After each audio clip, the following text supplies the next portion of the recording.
Recording in progress. Call the meeting to order. Let there be a roll call, please. Chair Davis, Here. Vice Chair Young, Here? Commissioner Cooney, Here. Commissioner Keller, Here. Commissioner Kameyer, Here. and Council Liaison Sneddon. Here. All commissioners are present. Are there any changes to the agenda, please, staff? Chair Davis, there are no changes to the agenda. No changes. Takes us to item 4. This is the appointment of officers. I'm going to take the prerogative of nominating Jeffrey Young as chair and Lindsay Cooney as vice chair. Is there a second to my motion? Second. Okay, all those in, do I have to do a roll call? We're not on Zoom anymore. Okay, let's do a roll call. Commissioner Davis, Yes. Commissioner Kameyer, Yes. Commissioner Keller, Yes. Vice Chair Cooney, Yes. and Chair Young. Yes. Congratulations, Jeff. It's all yours, bud. The peaceful transfer of power. Yes. We set a good example on this commission. Okay, let the record reflect that. All right, agenda item number 5, public comment. Do we have any public comment? One moment.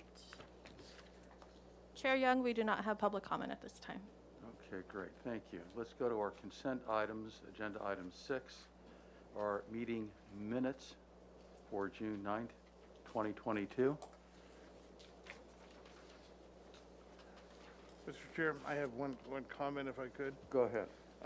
On the desal study, CAR, if I could just request again that the Water Commission have a carve-out essentially as to our action here.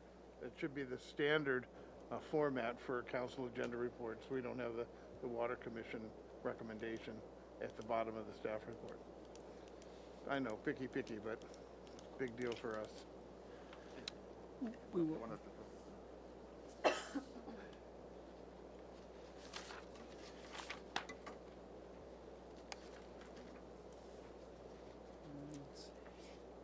Okay? You mean this recommendation? No.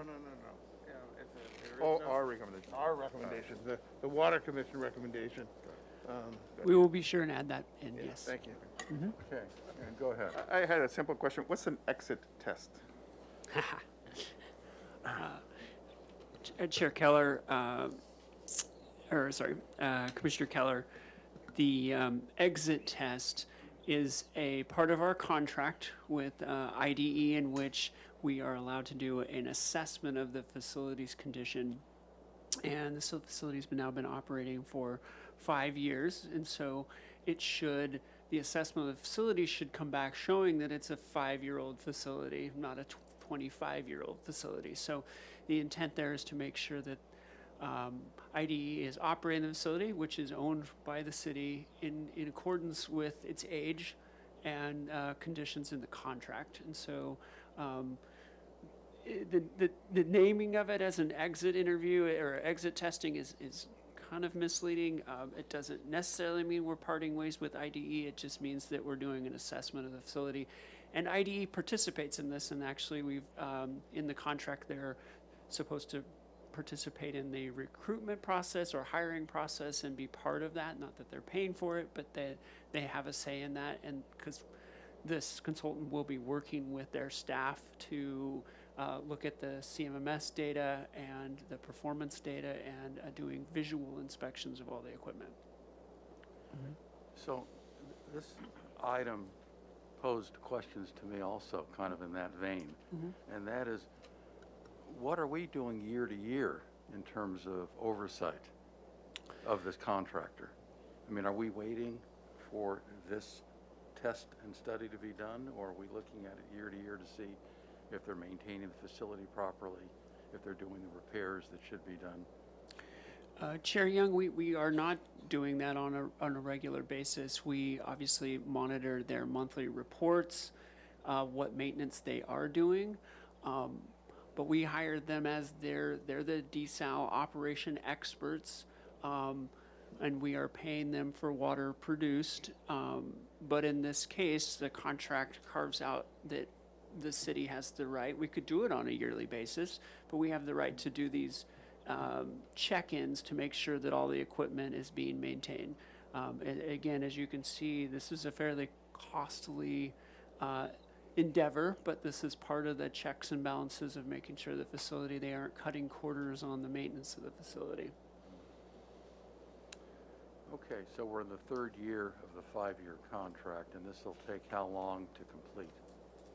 I don't recall that offhand. I don't know if Ms. Taylor knows the timing of this. But yeah, so it's been operating since 2017, but we are in contract year 3 with IDE, year 3 of 5. Good morning, I'm Kathy Taylor, the city's Water Supply and Services Manager, and yes, in answer to your question, Chair Young, we don't have a schedule, has not been submitted, but I would anticipate it would take a good portion of a year to do this. It's pretty in-depth of what they're going to do, and GHD, they have provided a scope of work in response to our RFP, which is pretty comprehensive, and we feel that they're best suited to do this work and are confident they will do an excellent effort on it. But again, we have not received a schedule for the work. And so what happens if we find that they have been deficient, in managing the facility? Yeah, the contract lays out language for us to enforce those actions, so they will have an opportunity to fix them, bring it up to appropriate standards. If they don't, we have the ability to go in and make those upgrades at their expense. Okay. So there are remedies in the contract. The other thing that I would point out is GHD actually has a contract with Poseidon to do a similar, Poseidon and San Diego Water Authority to do a similar thing for the Carlsbad facility. So they do this kind of oversight there. Okay, thank you. So we need a vote then on, Yeah, I actually need a motion. motion first. You'll get used to this. yeah. I'll move to approve the consent calendar. Do we have a second? Second. Okay. Are we taking roll call? Yeah, roll call vote. Commissioner Davis? Yes. Commissioner Kameyer? Yes. Commissioner Keller? Yes. Vice Chair Cooney? Yes. And Chair Young. Yes. Great, let's move to agenda item 7, administrative items. And first one is sewer lateral inspection program status update. Mr. Hagmark, do you Yeah. want to introduce this item? Yes. Chair Young, as you know, the sewer lateral inspection program is very important, not only to staff, but the community and this commission. And we've been working diligently since this program began to continue to make modifications to it that work for our customers. It is difficult. Many people are surprised to find out that they own this infrastructure in the public right of way, and it can be very costly to maintain it. And so we've been doing our efforts to educate, but also help in the maintenance of the activity. And we have for you today an update on that. And in particular, again, continuing in that theme, we have some ideas and thoughts on additional changes we'd like to make the program even better. But of course, we're also very interested in what you're hearing from the community about this program as well. So with that, I'd like to turn it over to Ms. Galen Fair, our water treatment superintendent. Water quality superintendent. Good morning, Chair Young, commissioners. As Mr. Hagmark said, my name is Galen Fair, water quality superintendent, and I also have Mariana Cruz with us today. She is our SLIP program administrator, so we'll tag team this presentation. And we will start with what we are going to go over today. We'll just give you a quick background of where SLIP started, what a sewer lateral is. We will go over the inspection submission platform. This is a software that we've been using for about a year now. Give you some updates on that. The video assistance program, this has been in place for about a year, so again, another update on that. We're going to introduce a condition rating system, and that we're really excited about that. So once we get there, Mariana will go into much more detail, and then other program updates as they have developed. So first off, SLIP background. As Mr. Hagmark said, most folks don't know that they own this infrastructure. And what is that infrastructure that they own? The sewer lateral is a pipe that connects a house or building to the city's sewer main. And the property owner is responsible for maintaining their sewer lateral and the Y connection. And the graphic you see on the screen there is something we developed a few years ago. It has been really successful with helping property owners understand what exactly they own. Everything in orange is what a property owner owns, including the Y connection and including what is in the right-of-way. So most folks think that their responsibility stops at the sidewalk or the property line, but in fact they own the rest of it as well. And SLIP was developed back in 2007, and it was really developed to address failing laterals and increase the public's awareness on what needs to be done to maintain their lateral, when it needs to be repaired, and things like that. And we do continue to develop and change based on our community needs. We're really listening to the public, getting feedback from them, and trying to shift to make sure that their needs are being met. So there are a few triggers for a sewer lateral inspection, and it's dependent on the type of property. Residential properties, a lot are permit initiated. So that is if somebody comes to the counter, fills out a permit to increase the habitable living space by 400 square feet or more, or if they're adding 2 or more new plumbing fixtures. That will require a SLIP inspection. We need to understand if they're adding more volume to their system, their lateral, if it can handle it. Another trigger is a defect observed during city main inspections. So that's when we are out cleaning our own system. If we see a root ball or a crack or a fracture at that Y connection that the property owner owns, we will ask them to inspect the rest of their lateral. And then if there is a private lateral spill. If they've had a backup, clearly something's wrong. So we ask them to investigate and submit an inspection. So those are the residential property triggers. For commercial properties, they are on a 15-year reinspection frequency, and that's regardless if they've fixed it recently or not. Once it hits that 15-year mark, we're going to ask them to reinspect. And then similar to the residential properties, even if a commercial property has a private lateral spill, they're going to be required to inspect. So this is the process. It's a little confusing, so we do our best to make sure that the property owners understand what's happening. So first, a property owner will receive an inspection notification letter based on those triggers I just described. The property owner that will then hire a certified plumber.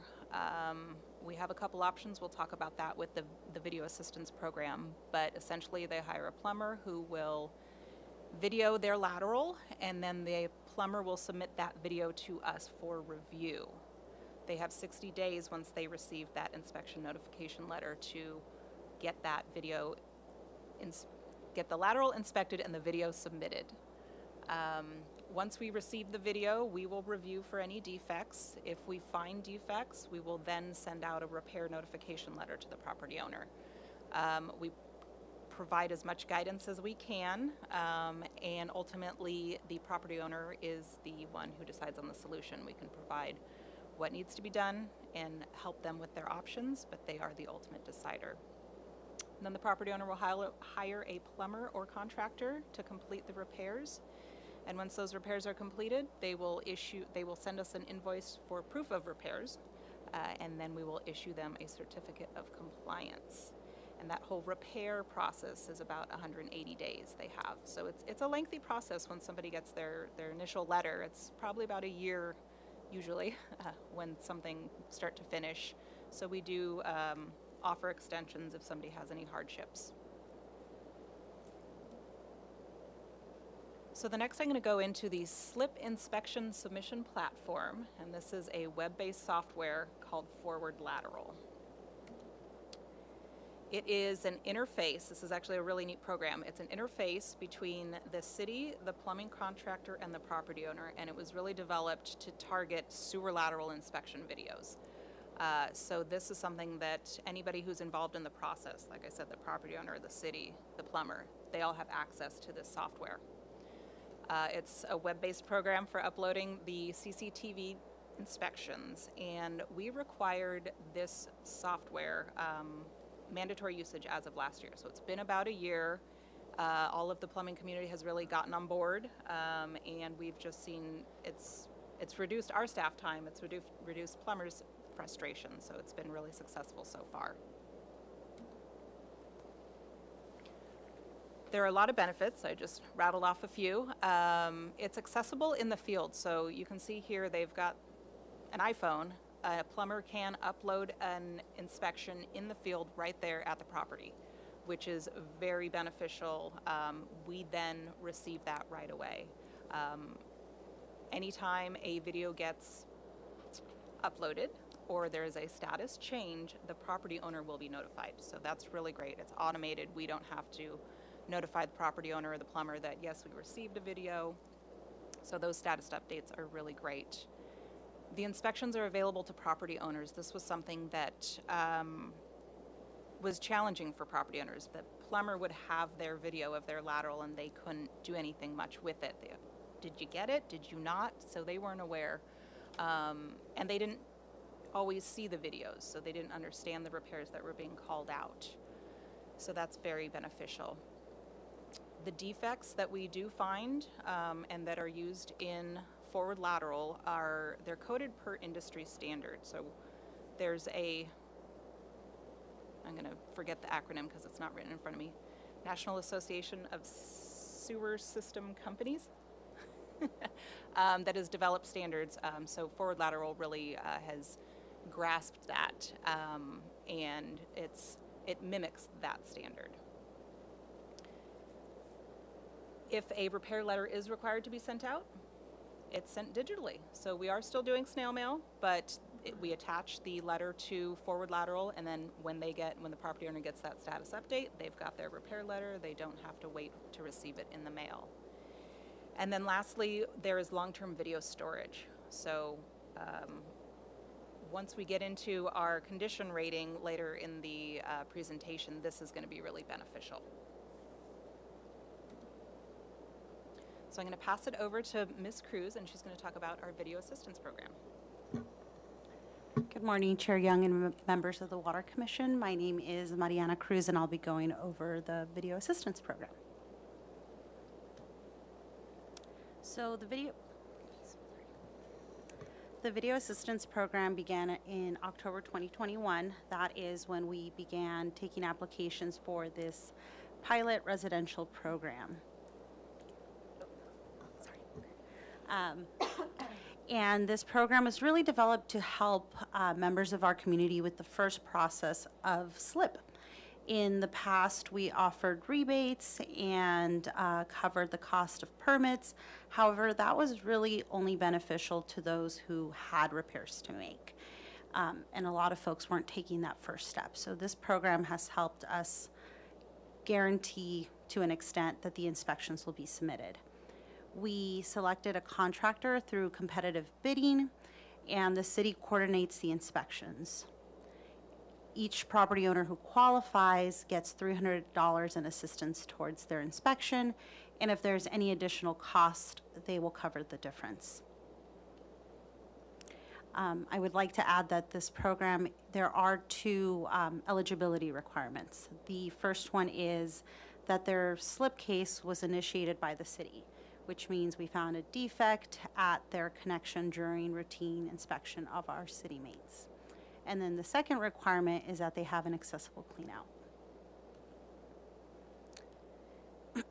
So with the VAP program, a property owner will apply for the program. Our staff will then conduct a site visit to verify that their cleanout is accessible.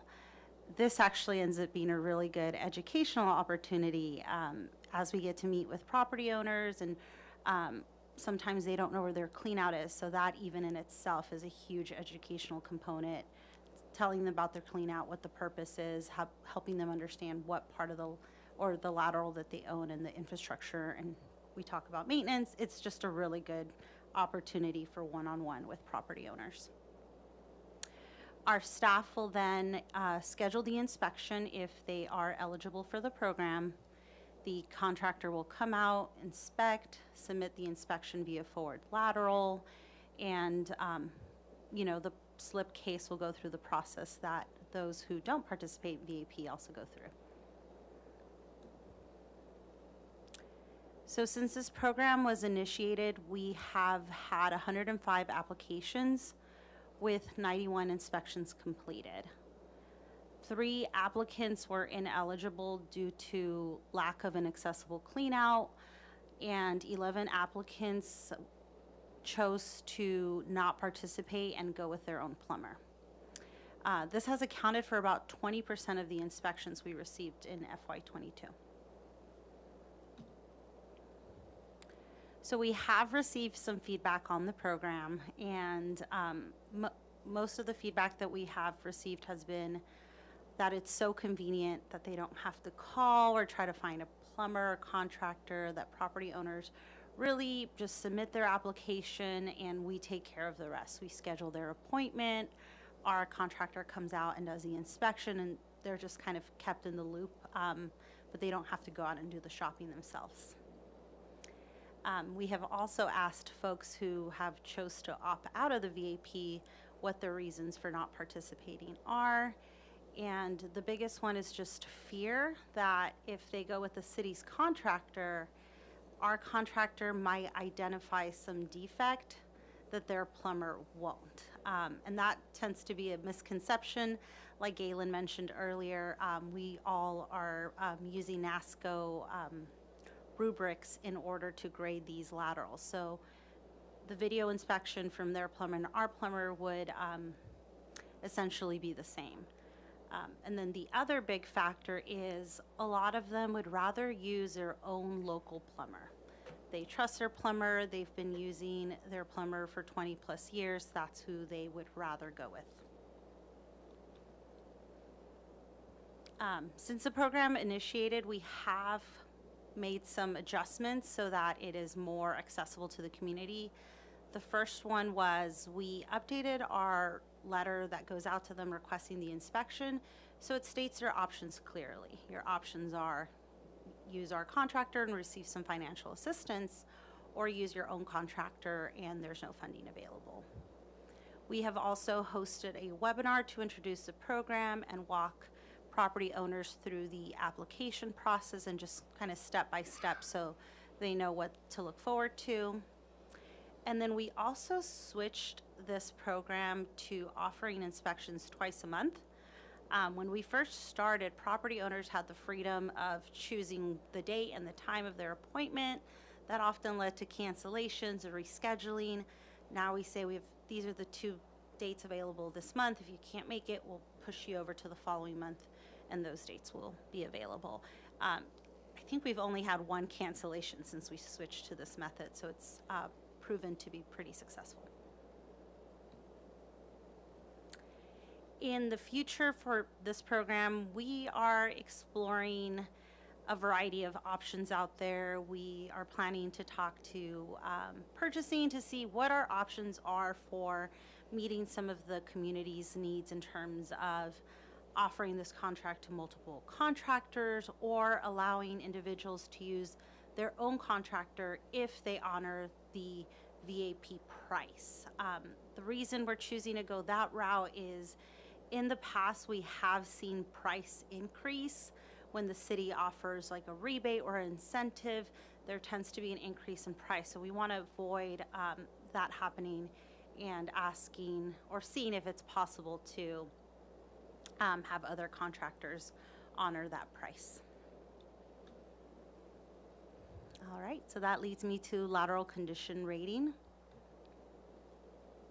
As Galen said, our staff is fully certified in NASCO's pipe or lateral assessment program, and the city is looking to basically mimic this standard that is nationally used in order to monitor sewer laterals and connections. This standard is already in place by the wastewater collection system. It's how they monitor and maintain our public sewer mains. So we're assessing the process of mimicking this for sewer laterals and connections. So this scale would be from 1 to 5, with 5 being the most severe. So on your screen, you'll see to the left that example of a large offset joint with roots. In that example, that would definitely get a rating of 5, and with a defect that's severe, we would ask the property owner to really make that repair as quickly as possible. We would obviously guide them through the process. And then on the right, you will see, and actually you can barely see it, there are some fine roots coming into the lateral. And it is really dark on screen. They're very, very fine roots. And in this case, we would work with the property owner to develop a maintenance program and monitor this lateral over time and not require immediate repairs. Question, what did offset mean? Oh, that's a great question. Yes, an offset joint, it's not connected properly, I think is the easiest way. It's kind of out of balance. Okay. Yeah, I think that's the easiest way to usually. The joints don't line up. Right, okay. Thank you. Thanks, Joshua. And then the foot measurements are simply the distance from where the camera is. Correct, yes. So the benefits of this program to property owners would really be, it allows them to maintain their laterals and make repairs over time.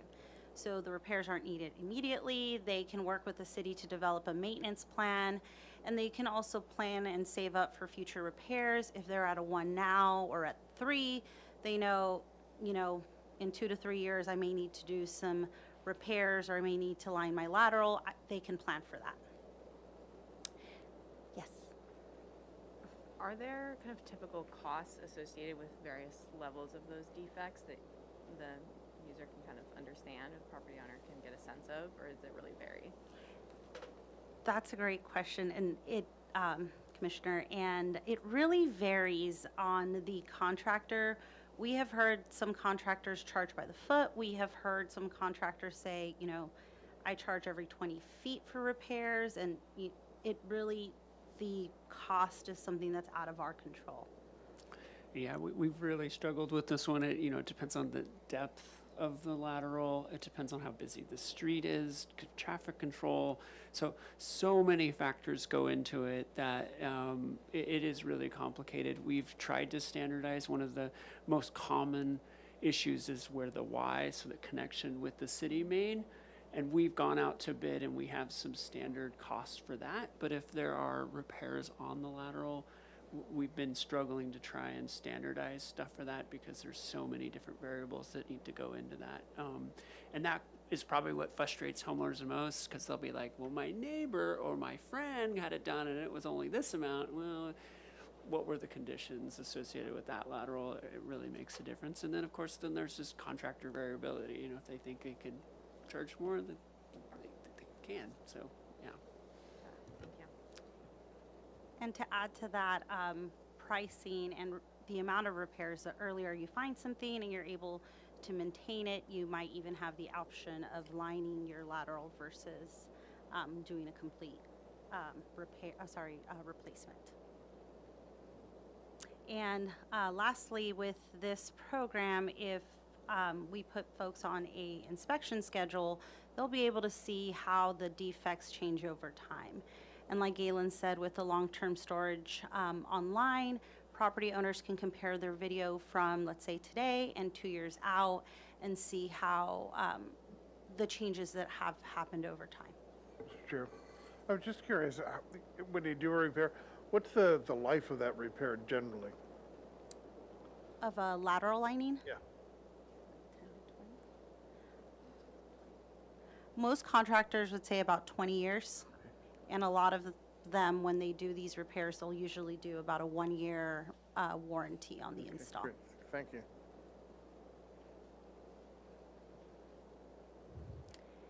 The CRS will definitely have some benefits to staff. It will allow us to focus on the more severe cases. Like some of the questions that you've had today, there are some people who are going to have a lot more defects, a lot more things to address. That would allow staff to really dedicate time to helping them go over their options, setting up meetings, providing any guidance that we can. And it would allow us to reschedule those less severe cases. They don't have to make repairs right away. We'll reschedule their case for another time. And it also provides really great educational opportunities between the staff and the public. And finally, there'll be transparency because there will be a rubric that the public can utilize to compare the rating scale that they were provided by the city with the rubric, and there's transparency there. So I do have to note that this does add an additional workload to staff, and we're just getting to that point where we believe we can be successful managing this, because it sounds so easy to say, oh yeah, we're just going to tell someone a year from now, that they need to do this. Well, now you've got, hundreds, if not thousands of people that may be in this program. And so wanting to make sure that, we may reach out to you, but it is ultimately your responsibility to maintain this asset. And if you have a spill, it's not because the city forgot to remind you of your appointment. So we're working through those details, and I'm sure we'll be coming back to talk to you more about how successful that's become, because part of it is the volume of customers that we anticipate potentially being in this. Yes, so that brings us to next steps. We are developing an implementation plan. How will we handle this with the staff that we have? How will we be able to service the community in an effective way? We're also developing educational materials, and we'll be updating our website to show the new rubric and process for participating. And I will pass it back to Galen for updates. Thank you. Thank you, Ms. Cruz. So we've got a few additional updates. First, I want to talk about our commercial program. So previously I mentioned that we have different inspection triggers for commercial properties. Slow down. They are required, as I mentioned, to be inspected every 15 years. We did put the program on hold back in 2020, partly due to the pandemic and partly due to staff shortages. So we feel we're at a place now where we can restart that program. We restarted this month. We've already sent out about 45 letters this month, which is fantastic. So what's unique about the commercial program is, as I mentioned, they're scheduled. They have to happen every 15 years. So we have a certain number of properties that we send out letters every single month, so that we are now anticipating if we send out 45 inspection letters, we should be getting 45 videos to review. So this will increase our workload. We're balancing that with the new condition rating scale, but we are really confident that we'll be able to handle this, and this is a good portion of our system as well. So we do have a goal to have all of the commercial properties inspected by 2025. I will add a little caveat. We will have all of the commercial properties requested to inspect by 2025. The second update is our webinar series. We've had a few this year. 4 of them were hosted, and we've done these lunch and learns. So they've been really successful. We've had about, I think our first one we had 30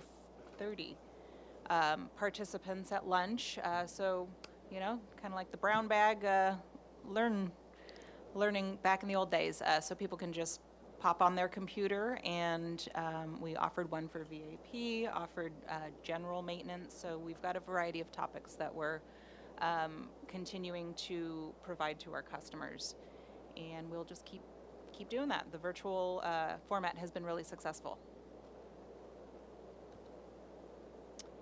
And then lastly, I wanted to touch on our slip data. So every month you receive the graphics in your packet, and I don't know that they necessarily get brought up or gone over in detail.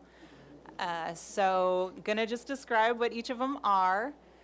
This first graph is a comparison of the city-initiated cases versus the permit-initiated cases. So you will see that the green also has reissue.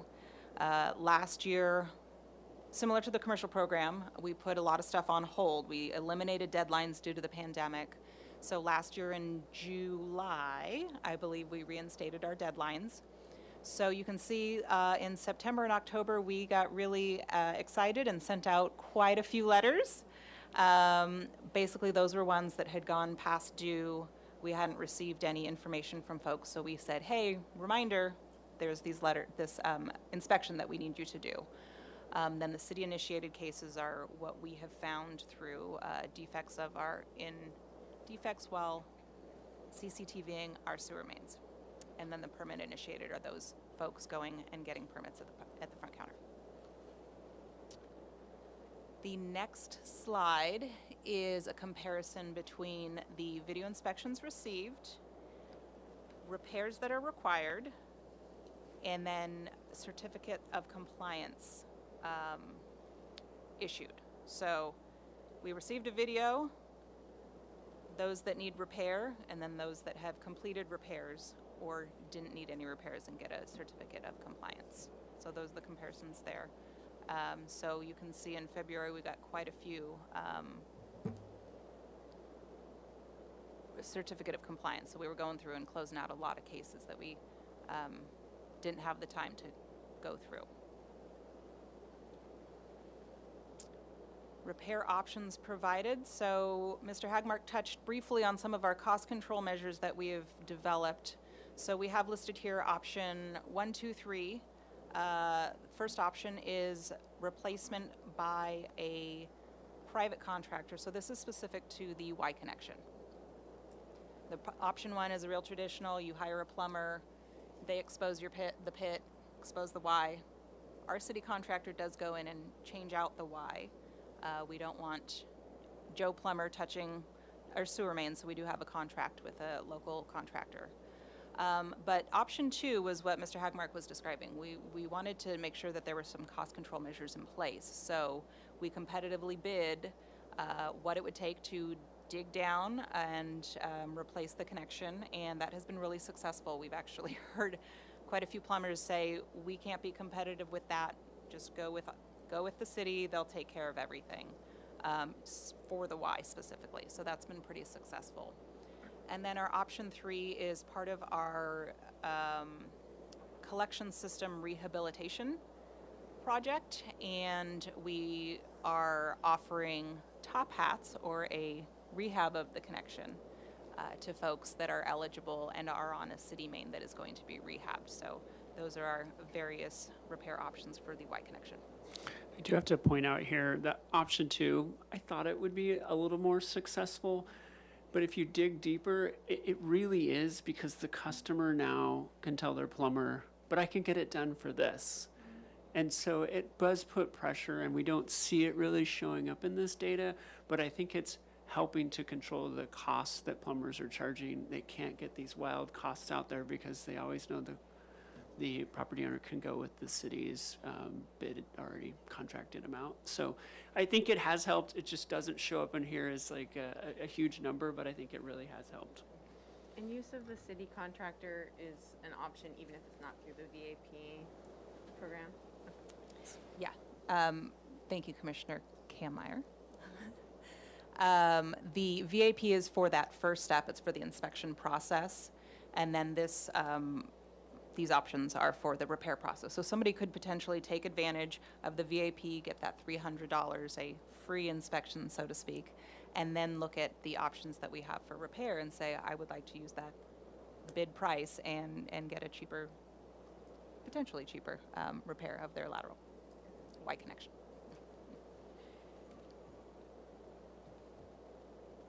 And then the last slide that we have started including recently is communication with property owners. So what hasn't really been on the forefront is how much time we actually spend with each customer.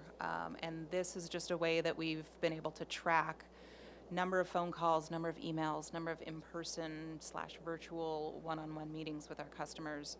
And a phone call could be a 5-minute conversation, it could be a 45-minute conversation. So that is something that we do spend quite a bit of time on, responding to emails. Difficult to track that one because a lot of times it's back and forth with the property owner. But this graphic depicts the time that we are spending with our customers and working to make sure they understand everything. So that is it. Questions, please? Yeah, I have a question. So we have 25,000 privately owned lateral connections. Roughly. And how many are commercial? about? What's the percentage?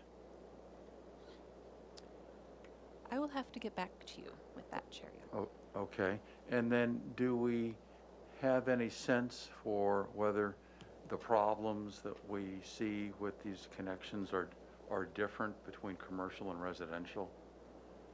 In other words, when problems show up, are they equally showing up between these two categories? I don't think we've gotten through enough of the system to really draw those conclusions yet. Typically, our commercial connections have higher flows on them, so they're seeing more usage than maybe a residential lateral, and that's why I think the council adopted the policy of requiring, mandating a 15-year review of all commercial, and I think we're still trying to figure out what the right level is for residential at this point. Any other questions? Yes. Yes, what happens to large communities that may have, dozens or even hundreds of residences, and they have a common sewer line for the community, which is handled by the HOA and the private? How does the inspections go, and how do you handle them in these programs? Thank you, Commissioner Keller. That is an excellent question and is one that makes me pull my hair out. The challenge is that is private infrastructure. The only way we really, other than if it's on the commercial program, which in this case, multi-unit developments would be, all we can do is request to inspect. If we don't have the data, and again, a continued challenge for private infrastructure and our data, if we don't have the correct data in our GIS or our maintenance management system, we can't then send a letter and say, hi, you need to inspect. So it's really challenging. We did come across a complex just recently where we don't have any data. So we're doing some research on it, trying to figure out, we do have the HOA contact info, but how many laterals, how many are connected to our system? Do they have a private main that then connects to our system? So it's a challenge, and I don't have a good answer other than research. Commercial. Yes. Councilmember Snedden. Thank you, Chair Young. There's a question. Well, first of all, this program has come such a long way in educating us and the public, and starting with the graphics, and when you brought different pieces in for us to learn. And so now I have another learning question. When Ms. Cruz, when you said there was a good opportunity meeting with property owners about the purpose of the clean out and what it's for, I'm embarrassed to say I have no idea what my clean out is for or where it is. So if you could use this opportunity to educate us. Thank you, Councilwoman Snedden. So it is a really great opportunity for education, because a lot of folks don't know where their clean out is. And the importance of a clean out is access to your sewer lateral. If you start realizing that you're having, water draining slow, something's going on before you have a backup, it's an access point to inspect your lateral. You can call your plumber, they can insert a camera and give you some information as to what's going on. In some cases can also be an exit point for sewage if you were to have a backup, so it's not in your bathtub or your restroom. Thank you. And then just another question about that with the videos. I'm imagining that the lateral forward program or forward lateral program is building trust. I've heard, people aren't sure that video is really the one that goes with their property, and they think it's somebody else's video in their file and that kind of thing. Is it helping with that so that everyone is seeing the same information at the same time? That is a great question. And one of the requirements for these inspections is that the contractor get some footage of the outside of the home before inserting the camera. So, property owners will be like, that's my garden, that's the back door, or that is the rose bush right outside my home. So that one guarantees that is their property. And two, I think a lot of property owners really like the ability to share that video. So when they're getting quotes, there is like a unique link to each video that they can send to contractors in order to get bids, share with, another member of their household if they want to review the video. And it really just provides them the opportunity to even see the video before they meet with our staff, if that's the route they choose to go through. That's really great, thank you. Go ahead. Sure. Go ahead. Two questions, potentially unrelated. So the first one is, and maybe this is silly, maybe everyone else knows this, but you know how that is. Why don't people know that we have this? Is it specific to Santa Barbara that you own your slip, or is it specific to California, or is it just that most people only ever buy one house and so they don't know it until it's too late? Or is there, I know that's a silly question and maybe it's silly to ask you why I didn't know something 5 years ago or whatever, but do you know why that's not a well-known subject? Thank you, Commissioner Cooney. No, I will admit, before I started working in wastewater, I didn't even know what happened when you flush the toilet. It just didn't cross my mind. And I think that's the challenge that we're up against, is people just don't understand that, it just goes away. But then also it's underground, so you don't see it.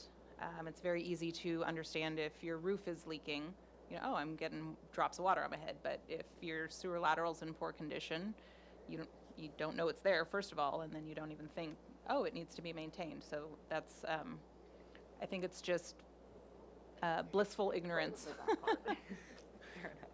And I think, twofold. I think we have an older community in the sense of our infrastructure, which is pushing the need for this. I also think that we're very proactive when it comes to other communities. They just aren't putting the resources to this.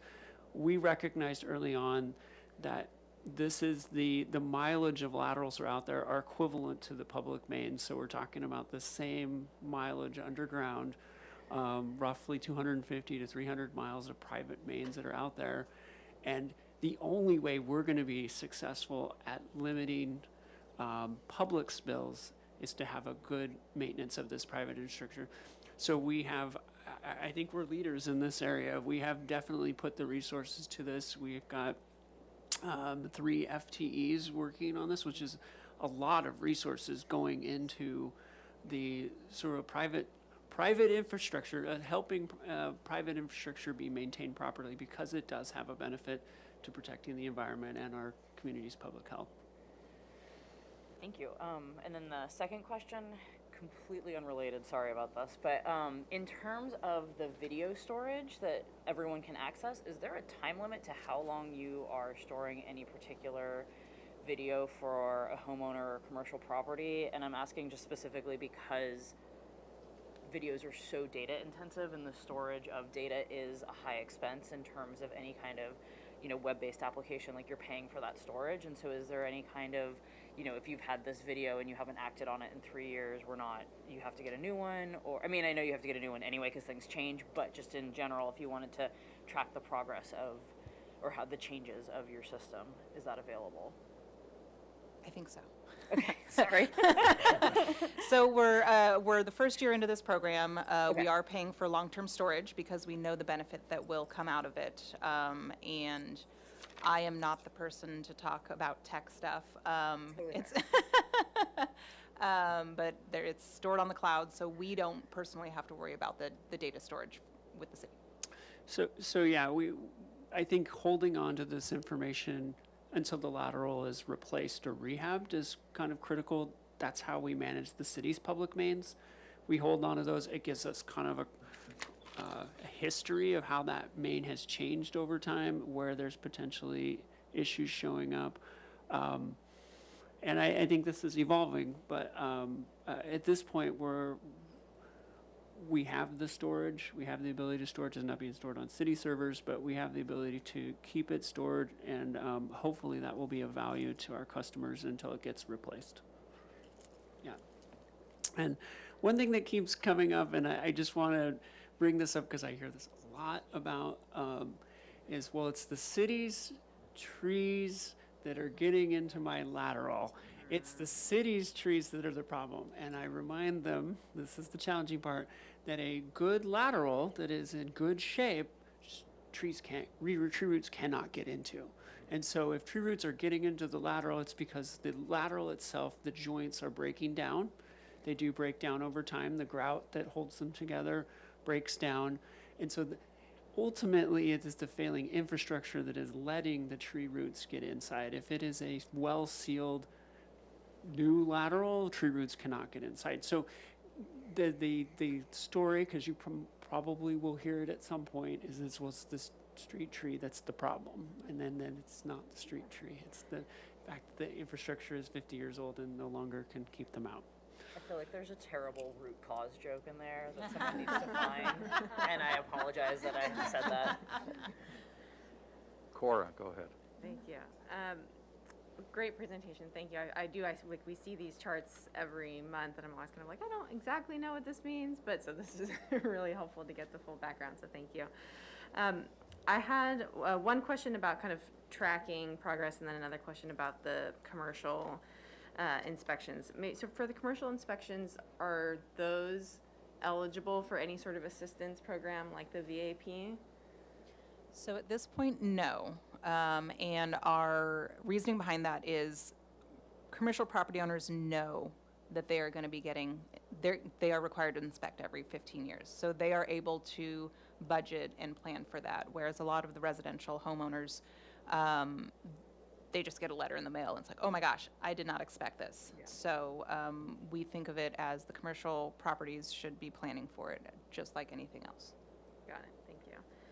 And then just on kind of tracking the repairs, like on slide 28, we have this great graph that shows like the orders and the video inspections and compliance, but because it's monthly, it's kind of hard to tell like what the progress is. Like, of all of the letters that have gone out, what percent have had video inspections, what percent have been closed? Like, do you have a sense of that?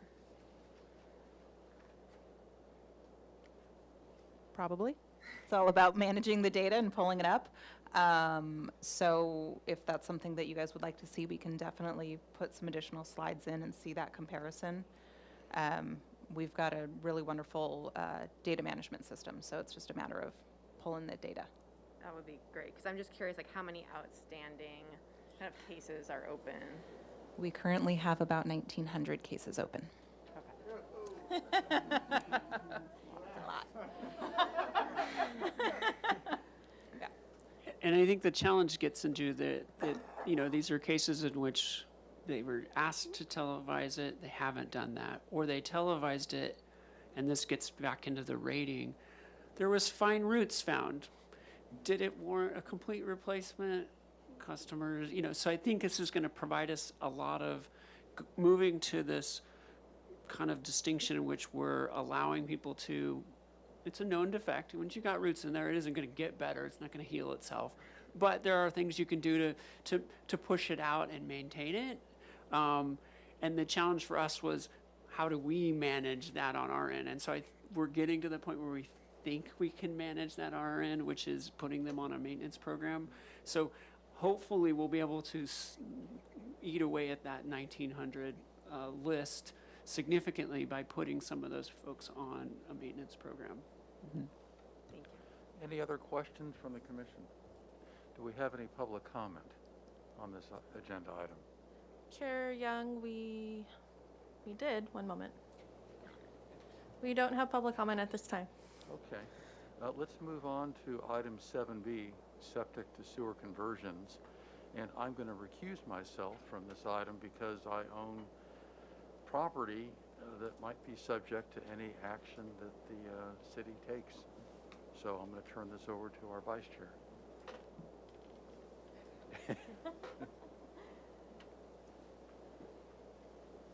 Okay, so item 7B is the septic to sewer conversions. And it looks like we're going to turn it over to Amanda for the background of the issues. Good morning, Good morning, Water Commissioners and Councilmember Sneddon. My name's Amanda Flessy. I'm the Wastewater System Manager. I am here today with my team members, our talented analyst, Dana Hoffenberg, and Miss Autumn Glazer and Miss Carrie Portress, who are with Stantec, our consultants. They've been helping me try to navigate through this very complicated system. I'm excited to be presenting this today, especially after SLIP, because it kind of goes hand in hand. SLIP, you have just now witnessed the tremendous amount of work and effort that it takes to get these programs. Now you will get to see the beginnings of these programs and what a complicated rat's nest it is in trying to help these property owners through a very complicated process. So that's the challenges we have today. How do we convert our aging infrastructure, our septic systems, and convert them into connecting into our sewer program? Today we will briefly describe septic systems and their challenges and how they stack up with connecting to the city's sewer system. We will also give a history of the city's current septic to sewer program, the property owners' obstacles, what they face when trying to convert, and the city's obstacles and how we can streamline things or not streamline things, how our hands are tied, and what we plan to do as far as our next steps in helping our property owners. I want to first kind of describe what a septic system is. The septic system is defined as a privately owned and maintained on-site treatment system of the sewer.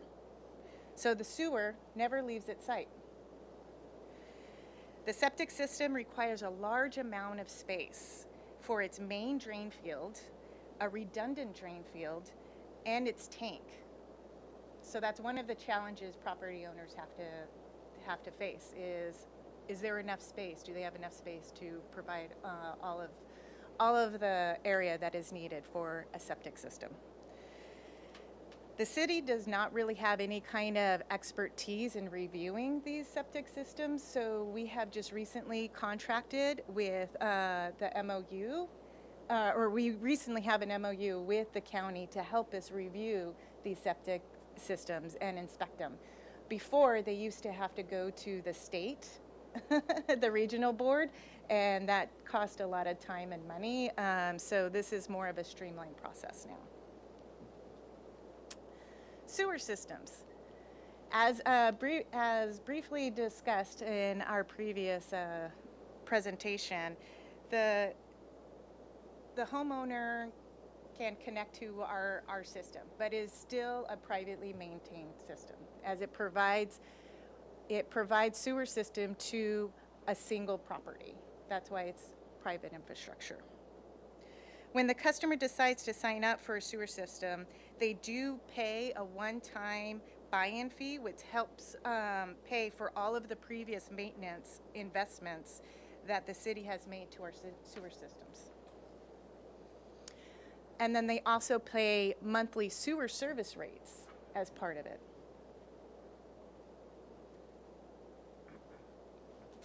The city maintains and operates 257 miles of collection system, as well as the El Estero Water Resources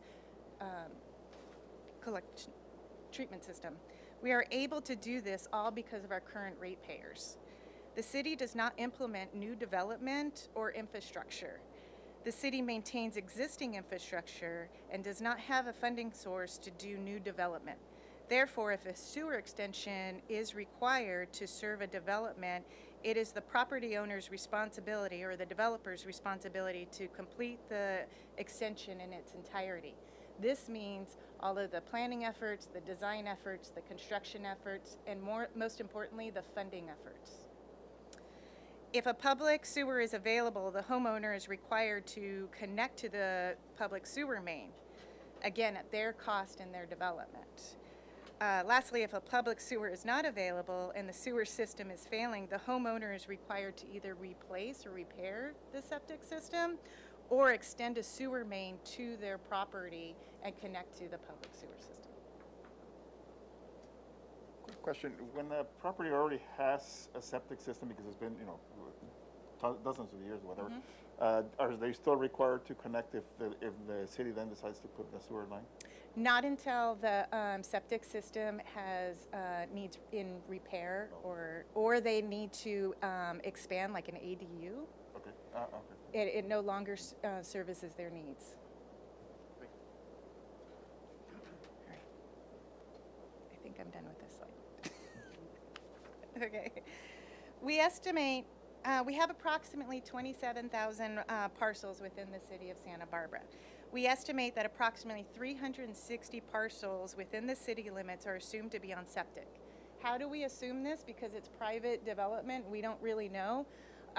We cross-referenced our data, so all those that have water service but don't have sewer service and that are not parks or are not fields, that's how we kind of assumed. So this is just an approximate. It's not a definite, but we use the data that we have. So why are we discussing this now? Similar to our infrastructure, a lot of septic systems, along with the laterals, are coming to their age of their lifetime, and so they're in need of repair or replacement. And then also, to answer your question again, Mr. Keller, because of ADUs, a lot of people are developing or lot splitting, and that septic system is no longer sized appropriately for their needs.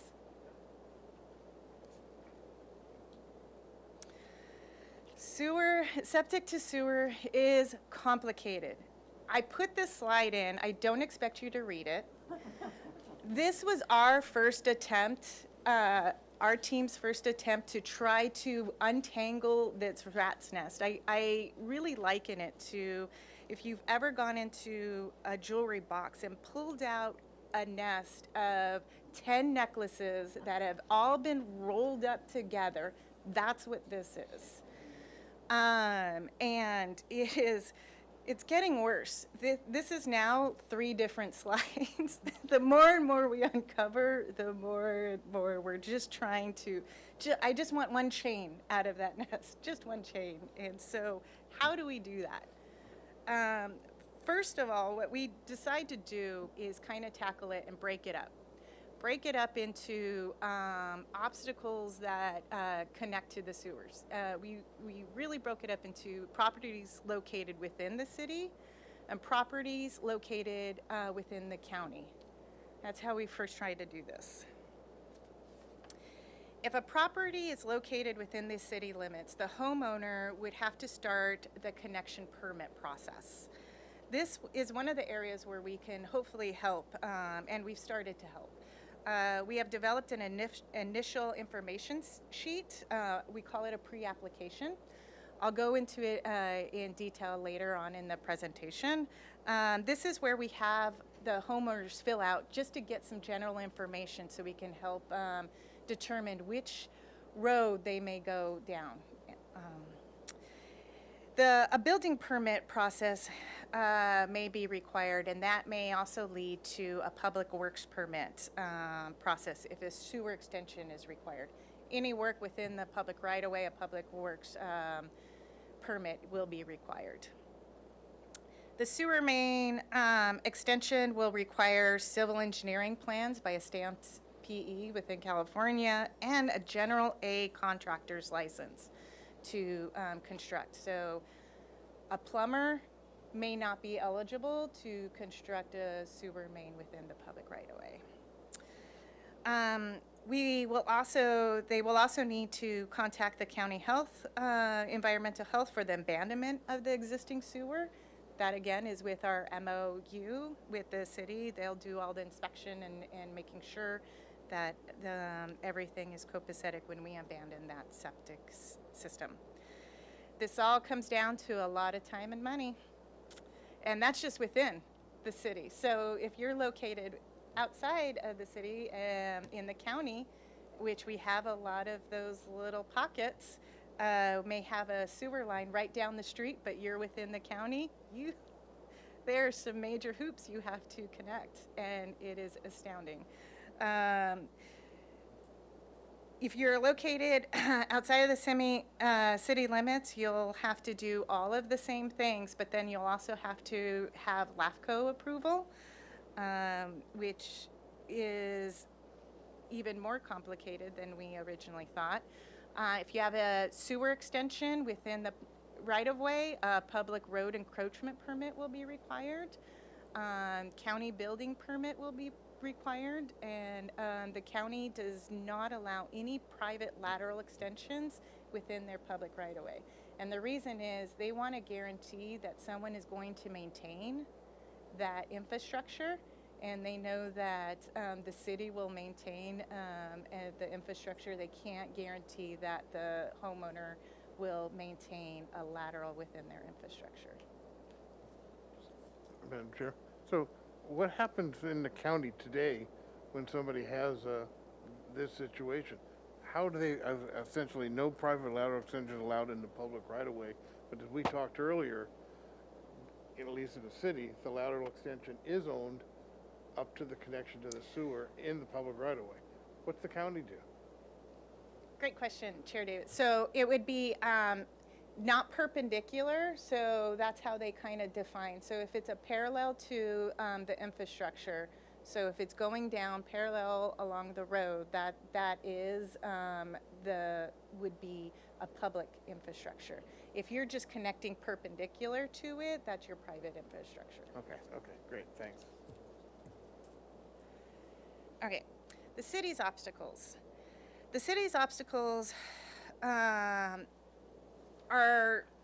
complicated because it involves multiple agencies and multiple, we need to make sure that any revisions that we do to our process does not contradict any else's process.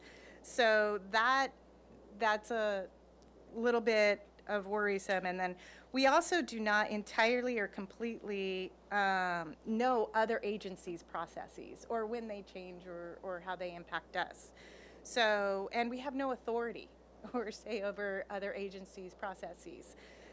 So that's another kind of roadblock that we've come into. So we will concentrate only on our process and how we can streamline our process. One item that we consistently hear about is funding options. Similar to the SLIP, this is costly. And what does that mean by costly? Everybody, wants a ballpark. And I'm like, oh, okay, well, this ballpark is like something like the ballpark at Dwight Murphy all the way to Yankee Stadium. That's your ballpark. Pick one. So it's really, really hard to drill down because it is private infrastructure and everyone is unique, even if it's your neighbor. Oftentimes, some agencies will allow property owners to pay back their portion of the sewer construction cost on their property taxes. Right now, the city does not have a process for the property owners to pay us back. We can set that up with the county. That's not a problem. But the real issue is who's going to pay the designers and the contractors today? That's like the issue. Because I don't know any contractors that will accept payments on their property tax once a year. So that's kind of what's holding our staff back. The city also has staffing limitations. We have very limited resources to help design, review, project manage financial loans or funding. Basically, any direction we want to take with this program, we will have to review and determine how staffing and other resources can help and what is needed. How does the review process? That is the review, but if you want us, and we have that review process down and that staffing down, but if you want us to help you design it, or review your funding options, or manage your funding loan, or manage your construction, that's in addition to what we're doing now. All right. So. Just a quick question. Yeah. Why would the city be involved in the design of a private sewer?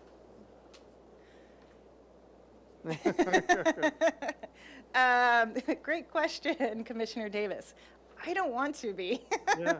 We Again, review. going to Commissioner Keller's question, right, if you have this issue, essentially it's a private problem. And again, just like a new development, right, Right. the design and construction should be essentially a private matter. I 100% agree with you, but if you were to direct me to do something otherwise, then that's what I'm speaking about. Okay, great. That actually helps clarify, thanks. And I think it's important here, we're talking about two different things. The typically what we're talking about is an extension of the public system. So designing the public system to connect to their private system. And so it is that design and construction management of the public portion of that that we have a vested interest because we're going to end up owning it and maintaining it from there on out. So we don't want some, for example, flat line because they, for whatever reason, want to keep their cost really low. So they want to keep it shallow, but then that ends up costing us a lot of money because we have to clean it every couple months. So lots of interactions in there, as you can see, to make sure that what we end up inheriting is something that we feel like we can ultimately maintain. Again, that's why I saw it. Going to Commissioner Keller's example, it's like a new private development. You have the same issues. We have the exactly same the same issues. And is this something, like at what stage in the development or the permitting process does this happen? Is this like the property owner decides that they are going to make this new development that's gonna require a sewer connection and then you guys get involved down the line? Is there any consideration of like, is it feasible for the city to provide sewer service here that determines whether they get the construction permit? Commissioner Kammeier, yes, and we'll go over our pre-application form later on in this presentation that kind of helps with that in the beginnings. And actually the first contact usually that the homeowner has is to Ms. Hoffenberg, and so she's usually the point of contact in that first development phase. Hi, Commissioners. My name is Dana Hoffenberg. I'm a Water Resources Analyst.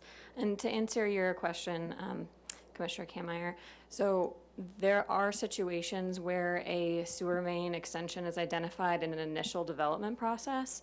So let's say someone comes in with a vacant lot, they want to build a house. That sewer main extension process gets wrapped in with the overall development process. And in a way, that's kind of easier because they're already in the pipeline for development. They already have designers, contractors. They went in buying this property knowing that these things were going to happen. Some of the more complicated issues happen when there's already existing development. So there's an existing home, their septic system is failing, or they want to do add an accessory dwelling unit, and then they have this realization that, I want to connect or I need to connect to the city sewer system, then that's when they would start this process and reach out to us. And that's when it gets a little bit more complicated, is when there's actually existing development, because they're not already in a pipeline for development. Does that help answer the question? Yeah, so there's not really a point at which, or maybe there's like any threshold at which the city's like, we can't provide sewer service to that particular location, or is it basically like, we'll figure out a way to make it work? There are certainly situations where we could say no. Obviously, if it's outside of our service area and they would have to go to another agency. There might also be situations in which LAFCO tells us we are not allowed to. So I think maybe Ms. Flessy might get to that later in the presentation, but we can touch on that too if necessary. I will add that some of these areas, not all, but some of these areas that are not served with the city sewer system are because they're really complicated. Like they're either in a hole or require some type of pumping. There's something unusual about them, and that's why the developer, whoever did it, put in septic systems at the time. Or it could be that the sewer system just didn't go out that far, but they're typically not all very easy. And I think that's the challenge. Like some of these, you may have 20 homes and they're kind of an area. In order to get the sewage out, we're gonna have to pump it out. Well, does the city want to take on another lift station? That's a huge added expense. So they can get really complicated really quick. And then you have those 20 homes and only 10 of them want to move forward with that. The other 20 are happy with their septic and don't need to tie in yet. It just further gets complicated. And just a point of clarification on the cost, so then are the private property owners paying for the extension of the public sewer system? Just a question, Commissioner Keller and I were talking about LAFCO. I can understand where LAFCO has like Mission Canyon where you put in a new sewer and LAFCO deals with that. If just somebody up in the hills that basically is in the county, what's the LAFCO action? Are they annexing to something? What is the LAFCO action? For just an individual property? Hi, yes. So it depends. So there are, Commissioner Davis, there are things called out-of-area service agreements. Generally speaking, that's the preferred method because it is simpler for the city, it's simpler for the homeowner, it's generally cheaper. That is where, so there's a government code that says before we're able to provide a property with wastewater service that's technically outside the city's jurisdiction, we have to get LAFCO approval to do that. So when we go to LAFCO, LAFCO either approves a out-of-area service agreement, whereby the property stays outside city limits, and we just have a agreement that we enter into with them that says they have to pay us fees, they have to abide by all of our regulations, and per government code, it also has to include a section that says that the property owner gives up any rights to contest annexation in the future. So we do have many properties that we have a handful of properties that we do have out-of-area service agreements with. LAFCO does prefer annexations. They like to keep boundaries very neat and tidy. So if a property, the direction that I've gotten from LAFCO is that if a property is contiguous to city limits, so if they already share a border with the city limit, they are much, much less likely to approve an out-of-area service connection agreement, and LAFCO might be the one to require annexation, at which point we would kind of put it back on the property owner and be like, do you want to annex? A lot of property owners do not wish to do that, in which case even if we had the capacity to serve them, our hands would be a little bit tied at that point, and then they could pursue maybe instead just redoing their septic system. Great. That's a really good explanation. Thank you so much.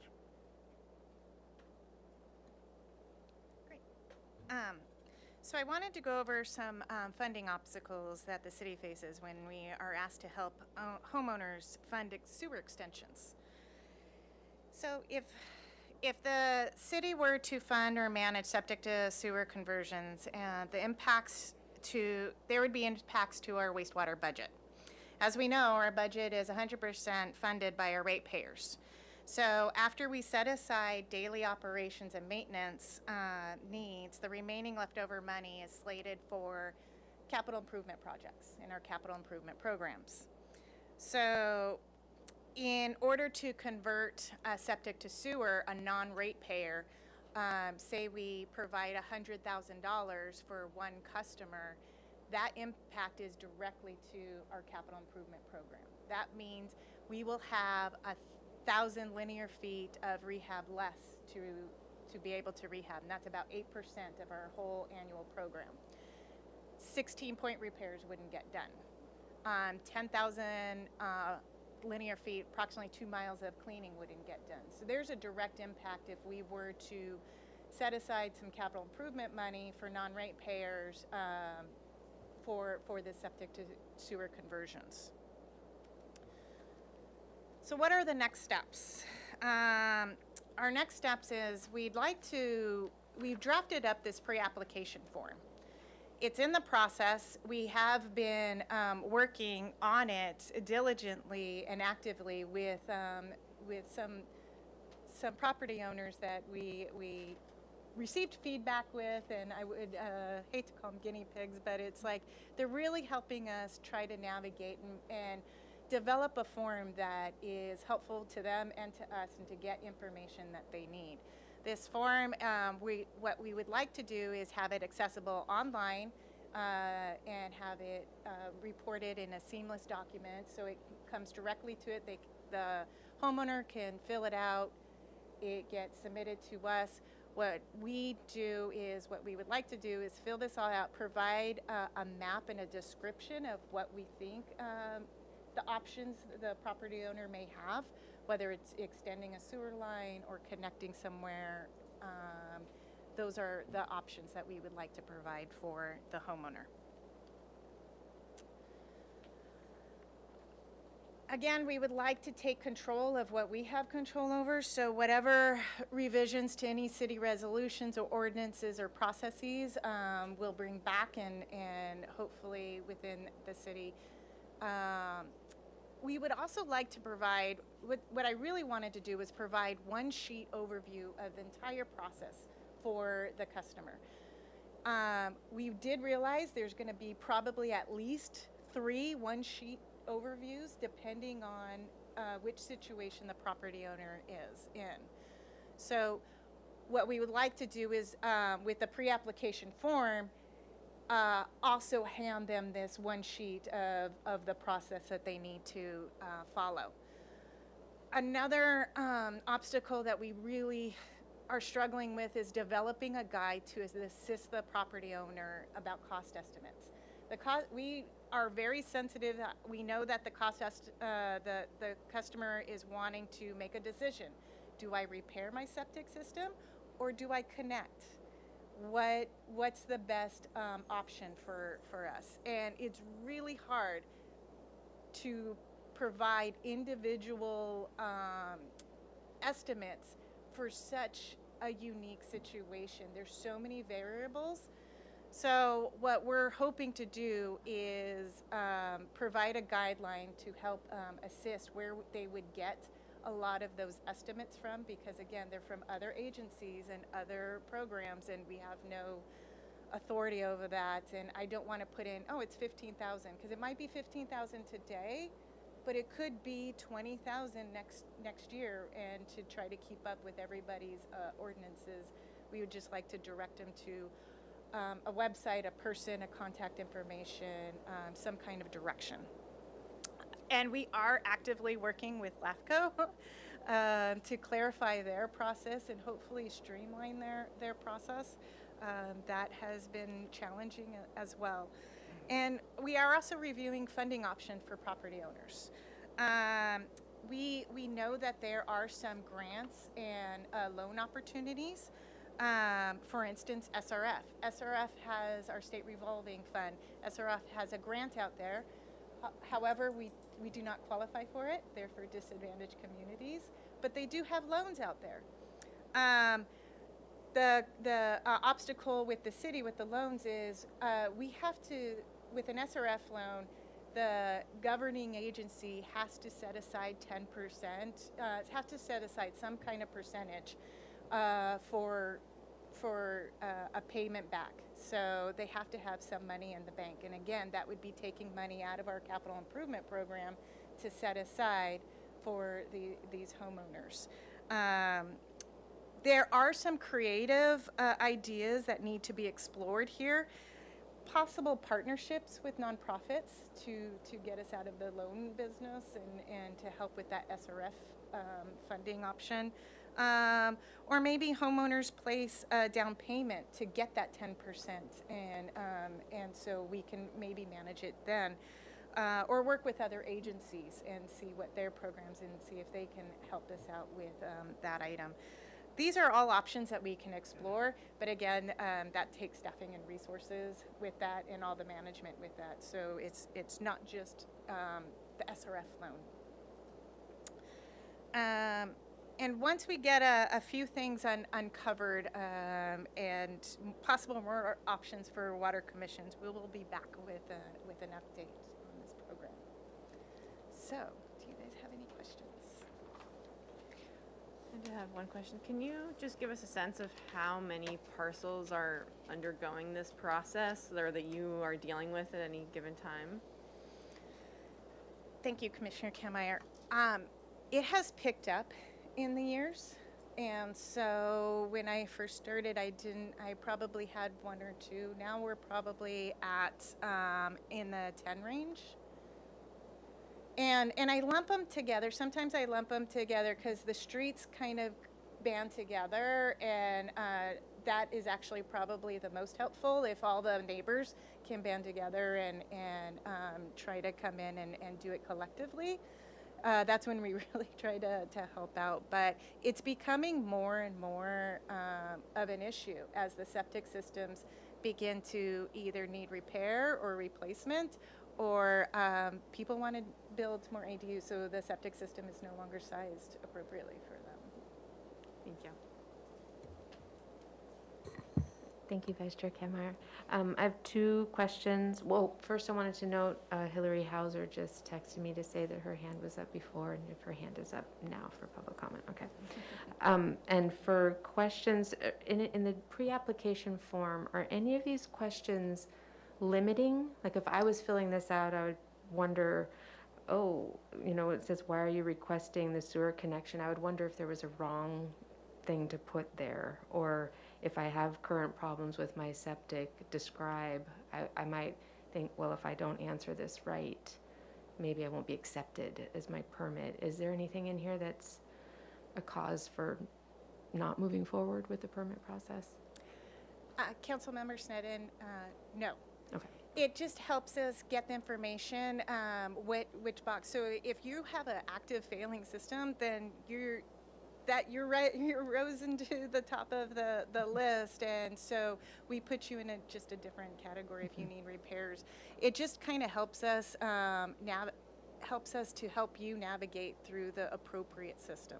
So it might be nice to say for information only, or some notation that it's not going to affect your application if you answer this a certain way or not.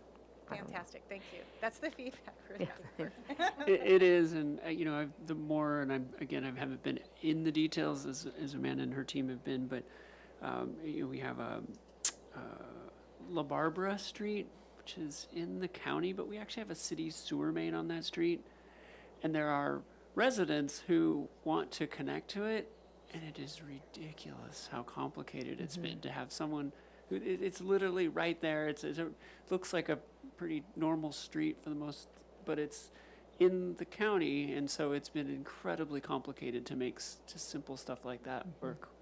And so we're hoping to get to the bottom of this. Those kind of things inspire us, and then we have obviously neighborhoods where we've got majority of the neighbors on the street who want to see this happen, and just not being able to clearly articulate to them what approximately the cost would be and what they need to do to move it forward. So it's very frustrating on our part for that. I like that you say that the challenges inspire you. That's a nice way to put that. I mean, particularly up in that upper edge of District 4, or where it's going in and out of county, city, and it's not a contiguous boundary like that. It's I can see the challenge there. It's maddening. And then what happens with abandoned septic tanks? Are they removed? Do they stay in place? What happens once a property owner has switched over to sewer? My understanding with most of those is, and it really depends on how the homeowner's going to use the property, but if it's going to, they're not planning to use anything over the top of it, they usually break out the bottom of those, and then they backfill them so they don't retain water or hold on to anything anymore after. I guess this is after they pump them out, but yes. And then they abandon the leach fields as well. And that's all on the property owner to manage and And deal with. and as you can imagine, they got that cost. Then you have the cost of the new lateral that needs to go out and all that plumbing, and then you have the extension of the city. It's easily can get into the $100,000 range pretty quickly, and so that's a pretty daunting number. And then just environmentally, your assessment of if one system is more or less impactful than another. If both systems are maintained well, I think environmentally they do the same thing. Okay. It's the maintenance of both systems. Yeah, I think there's septic systems have been used. They're used all over the world. They can be effective, and again, it just depends on the soils, their distance from sensitive habitat, and just as a poorly maintained public sewer system could be a bad thing as well. So it really is how it's maintained. Thank you. Once you've sorted out all these, the information, Is the plan to reach out to these 360 parcels roughly? Or the city is just, going to have the information in case they need it, and then when they do need it, they come by? So in other words, are we promoting this conversion, or we're just more sort of passively doing it as needed? Commissioner Keller, right now it's as needed. And to have it available and really clear and easy online for the public to access is the goal right now. It seems like a lot more are coming to us with the maintenance and possible ADUs. So we're not seeing the need to go publicly out right now because we're seeing all of them coming to us. Is there any more questions from the commission? Okay, should we turn it over to public comment? Vice Chair Cooney, we have one member that would like to speak. Hillary Hauser, you have 2 minutes.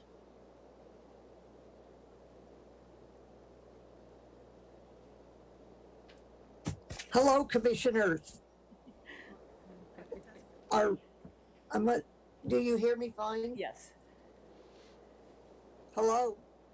We can hear you. Oh, thank you. Hillary Hauser, Heal the Ocean. Boy, I hope I can get this out in 2 minutes. We've been working on septic to sewer for years and years, as you know, the Rincon and all of that. We've been working with Mr. Hagemark and staff, or maybe it's more like wrangling. But in relation to the comment that were made, the 360 parcels in the city are all in the Santa Barbara County Sanitary Survey done by Questa, studied in 2003. It will tell you each group: Veronica Springs, Northview Road, Sunset Road, Fairfax, Cayucita, Carroll Avenue, and so forth. Heal the Ocean's reached out to these homeowner groups in the past, and of course it's a matter of cost. But we know where the problems are. We know where septic systems are daylighting, and it's against the law. You can't do that. They have to do something. It isn't just a voluntary issue. We worked with the Mission Canyon, the Upper Mission Canyon project, and I really encourage the city staff to look at how the Mission Canyon Sewer District was set up. The septic systems in the city are in the unincorporated areas of the county. Somebody needs to talk to Marilyn Merrifield, the environmental specialist with Santa Barbara County, because she is heading the septic to sewer issues for the city. But the Mission Canyon Sewer District is a county service area. And it has to go through the procedure, but it is a way of funding.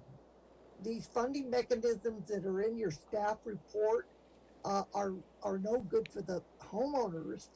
They need the body to run the program, and so I recommend that the Mission Canyon Sewer District be looked at as an example of how we can get at these homeowner groups. And by the way, the Questa groups that I just mentioned, the city back in 29 put together the West End Master Plan. This has all been studied by the city. It's all been grouped by the city. And if the city doesn't have it in their files, we do, and we can send it to you, all the planning that has been done so far. But we've got to get to a mechanism of paying, helping the homeowners pay. And I think it behooves the city to get the mechanism going, whether it's Mellow Ruth setting up a district, but I would start with Marilyn Merrifield in the Santa Barbara County Public Health and get her advice and so forth. Was I cut off? No, you were not cut off. Are you, is that everything you wanted to say?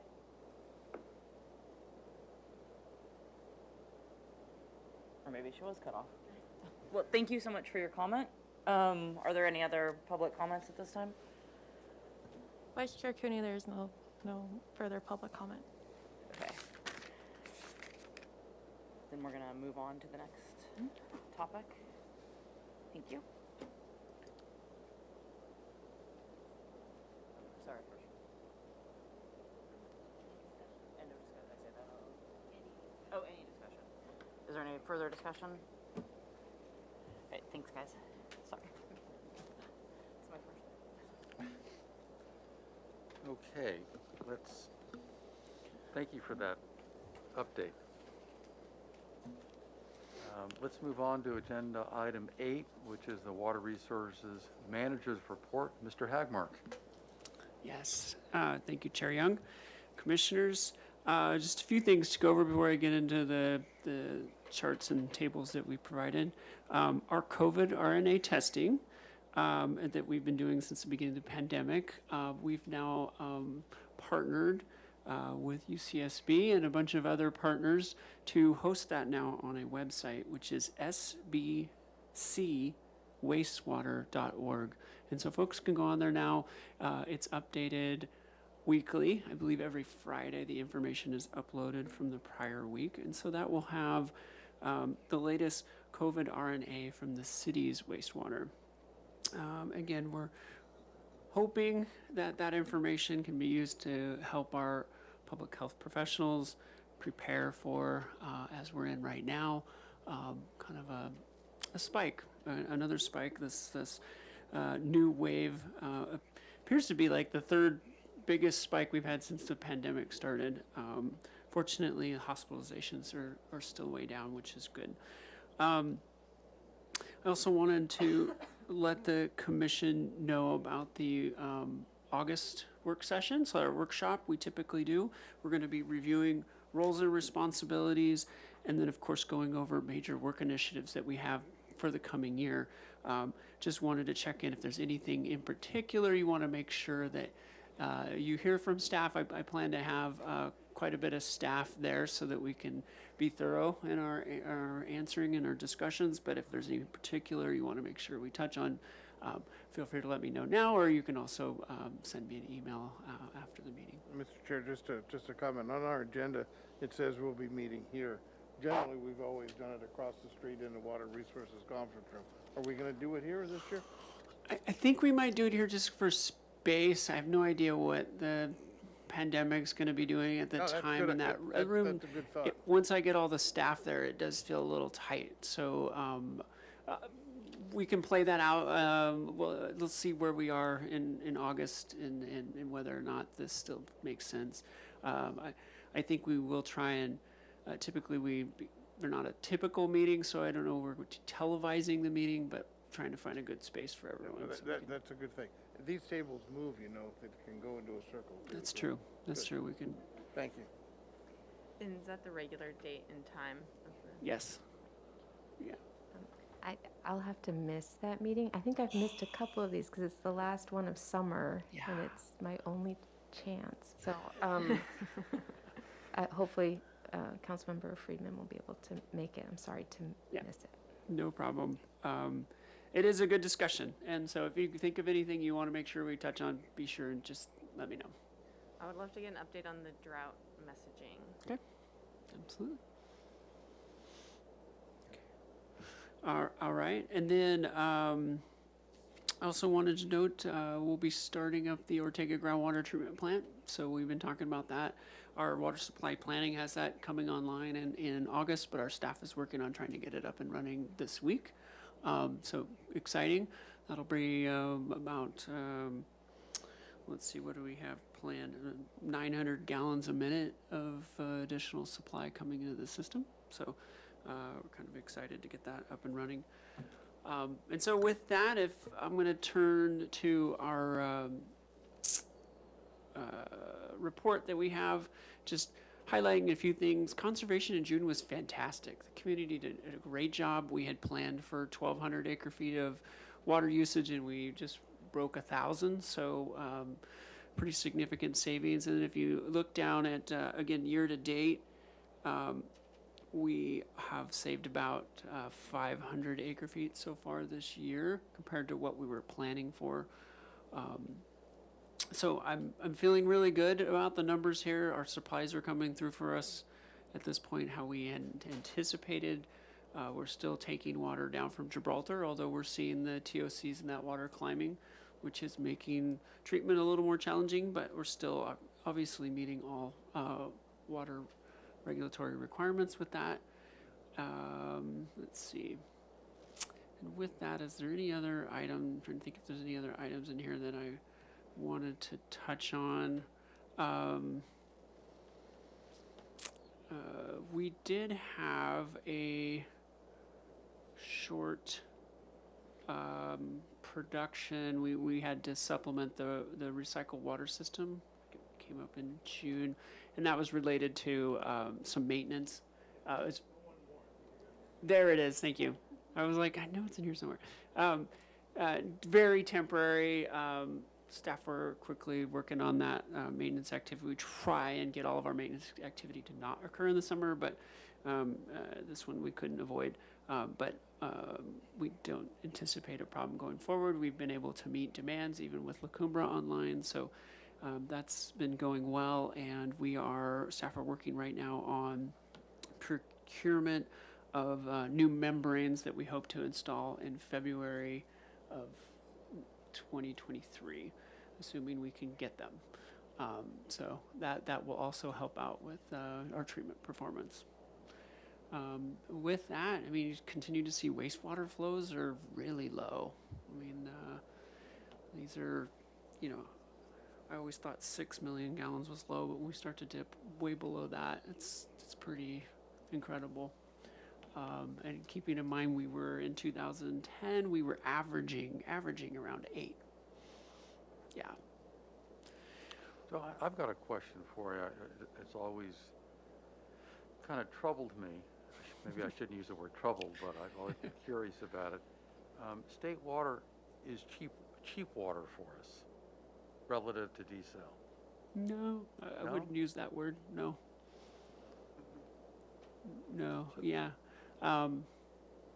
Particularly this year, just to give you an example, we pay a pretty flat fee. I mean, there is some variable component, but our state water, we're paying, if I remember right, for about between $4 to $5 million, and we're only getting a couple hundred acre feet this year. So, again, I like to talk about it more as a long-term supply element, but I wouldn't use the word cheap.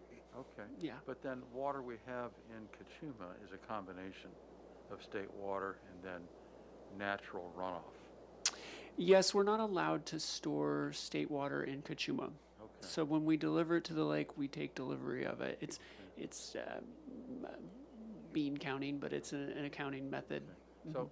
So I should have asked the question more towards the non-state water we have in Kachuma. Non-state water. In other words, from runoff, rain.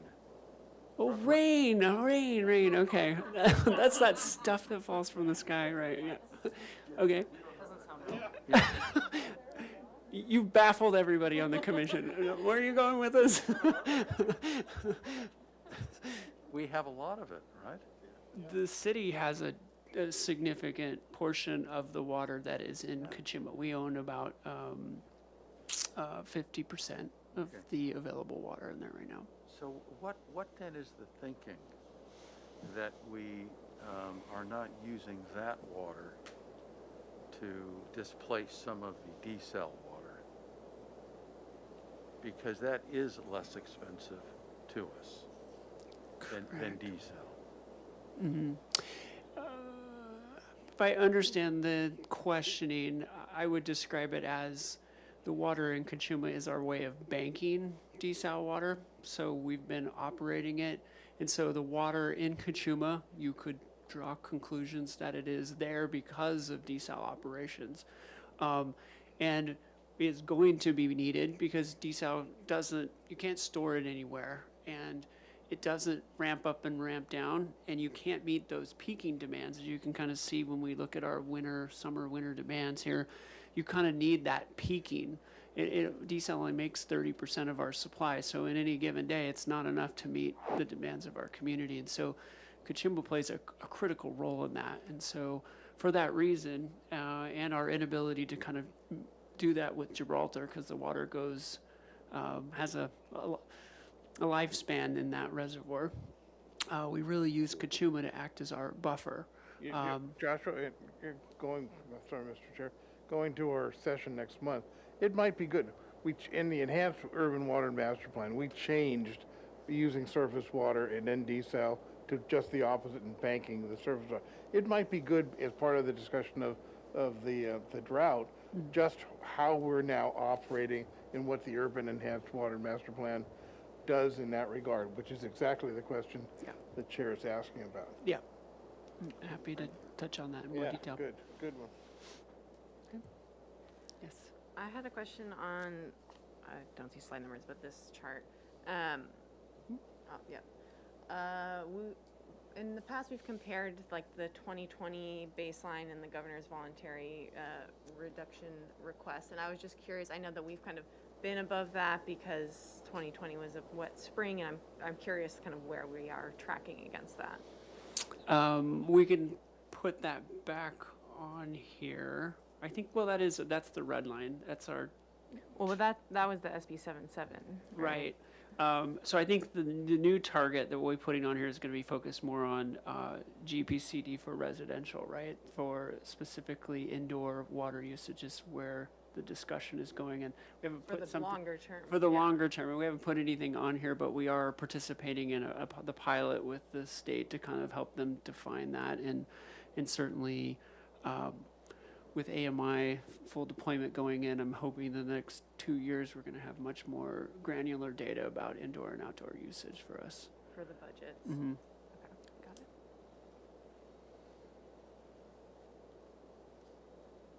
Is there any other items you'd like me to touch on or speak to today?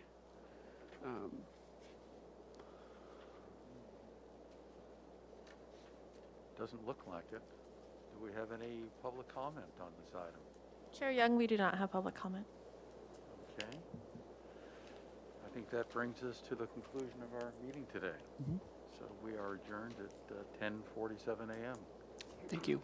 So we'll meet next August 18th.